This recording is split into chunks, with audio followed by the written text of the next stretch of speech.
صحیح بخاری کی حدیث ہے، بنی اسرائیل کا واقعہ ہے، اوتھینٹک صحیح بخاری کی حدیث ہے.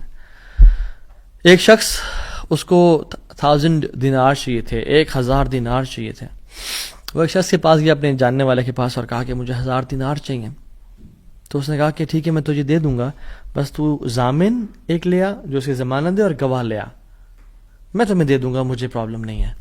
وہ شخص مسکین تھا، کوئی اس کے جاننے والا نہیں تھا، لیکن اللہ والا تھا وہ. اس نے کہا دیکھ میری بات سن، میرا ضامن بھی اللہ ہے اور میرا گواہ بھی اللہ ہے، میں اللہ کو گواہ بنا کے کہہ رہا ہوں کہ میں تمہیں واپس کروں گا. اس کو اس بندے کی تقوی پہ یقین آیا، اور اس نے کہا کہ چلو میں دے دیتا ہوں، یہ اللہ کو گواہ بنا رہے ہیں، اتنا بڑا جھوٹا تو نہیں ہوگا. اور یہاں پہ آئی پاز، میرے بھائیوں بہنوں، پاکستان کے لوگوں، انڈیا، بنگلہ دیش، جہاں سے بھی لوگ دیکھ رہے ہیں، اللہ کا نام لے کے نہ کبھی کسی کو دھوکہ نہ دو. ویسے بھی دھوکہ کسی کو نہیں دینا چاہیے، لیکن اسپیشلی اللہ کی قسم کھا کے یا اللہ کا نام لے کے کسی کو دھوکہ نہ دو. یاد رکھیں جو اللہ کا نام لے کے سچ بولتا ہے نا، اللہ تعالیٰ اس کی غیبی خزانوں سے مدد کرتا ہے، اور جو اللہ کا نام لے کے دھوکہ دیتا ہے لوگوں کو، اللہ اس کو تباہ و برباد کر دیتا ہے. تو اس شخص نے کیا کیا، اس نے کہا کہ میرا ضامن بھی اللہ ہے، میرا گواہ بھی اللہ ہے. تو اس نے دے دیا، اس نے کہا میں تجھے اللہ کے اس نام پہ تجھ پہ میں ٹرسٹ کرتا ہوں. یہ شخص پیسے لے کے اس نے کاروبار کرنا تھا، یہ چلا گیا. یہ جب کشتی پہ بیٹھا، سوار ہوا، دوسری طرف اترا، اپنا کام شام کیا، واپس آیا. جو دن اور جو مقرر وقت آیا ہوا تھا، جب وہ کشتی پہ آیا واپس، ایک سمندر کے پار یہ شخص تھا، تو جو لاسٹ کشتی تھی وہ نکل گئی. یہ سر پکڑ کے بیٹھ گیا کہ میں نے تو آج وعدہ کیا تھا، اور اللہ کو ضمانت دار بنایا تھا اور گواہ بنایا تھا. اب اگر میں آج اس تک مال نہیں پہنچاتا تو وہ کیا سوچے گا میرے بارے میں، اور اس کا تو ٹرسٹ اٹھ جائے گا، یعنی کہ میں نے اللہ کے نام پہ جھوٹ بولا اسے. تو آخری کشتی چلی گئی تھی. اس کے بعد تو کشتی نے اس دن جانا نہیں تھا، تو اس نے کیا کیا کہ یا اللہ میں نے تجھے ضمانت دار بنایا ہے اور تجھے میں نے گواہ بنایا ہے، تو تیرا کام ہے اس مال کو پہنچانا.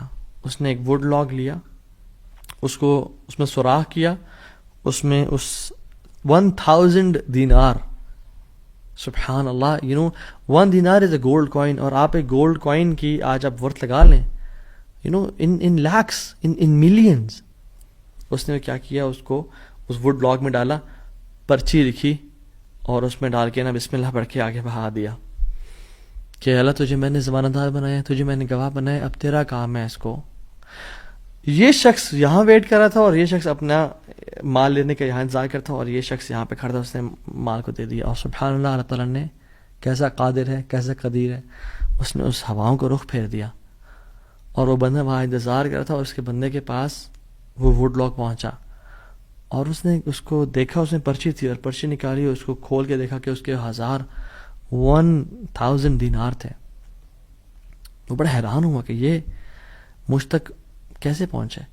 خیر، یہ جو شخص تھا جس نے بھیجے تھے، یہ اگلے دن دوبارہ جو سب سے پہلی کشتی ملی اس پہ روانہ ہوا، اور اس بندے کے پاس پہنچا، اور 1000 دینار لے کے الگ سے کہ پتہ نہیں وہ پہنچے نہیں پہنچے، میں اس کو اس کا حق تو دے دوں. اس نے کہا کہ یہ تمہاری امانت، معذرت تھوڑی تاخیر ہو گئی مجھ سے. کہتے ہیں تو کل تم نے مجھے پیسے نہیں بھیجے؟ کہتے میں نے بھیجے. پھر اس نے کہا جس رب پہ تو نے توکل کیا ہے نا، جس رب کو تو نے ضمانت دار بنایا تھا، اس رب نے تیرا مال مجھ تک پہنچا دیا، مجھے اس مال کی ضرورت نہیں ہے. ہم کیوں بات پریشان ہوتے ہیں؟ کیا کمی ہے ہماری زندگی میں؟ شاید توکل کی کمی ہے، قرآن پڑھنے کی کمی ہے، عبادات کی کمی ہے، حلال اور حرام کی پرواہ کرنے کی کمی ہے، نظروں کی حفاظت کرنے کی کمی ہے. ہماری زندگی میں کچھ کمی ہے جس کی وجہ سے ہم اللہ تعالیٰ کے اس اللہ تعالیٰ کے ناموں کی وجہ سے ہم we are not living to our fullest. Allah تعالیٰ کے نام جس کی جو مسلمان جانتا ہو کہ میرا رب میں یہ کوالٹیز ہیں، اور یہ تو صرف 3 ہیں اور ہزاروں ہیں اس کے علاوہ، وہ کیسے بات پریشان ہو سکتا ہے؟ وہ کیسے انزائٹیز اور پریشانی سے گزر سکتا ہے؟ اس کو پتہ کہ میرا رب ہر چیز پر قادر ہے. قل هو القادر على ان يبعث عليكم عذابا من فوقكم، وہ قادر ہے کہ اس بات پہ کہ تم پہ عذاب لے آئے. ان المتقین فی جنات ونہر فی مقعد صدق عند ملیک مقتدر. عند ملیک مقتدر، وہ مقتدر بھی ہے، وہ ہر چیز پر قادر ہے. تبارک الذی بیدہ الملک وهو علی کل شیء قدیر وهو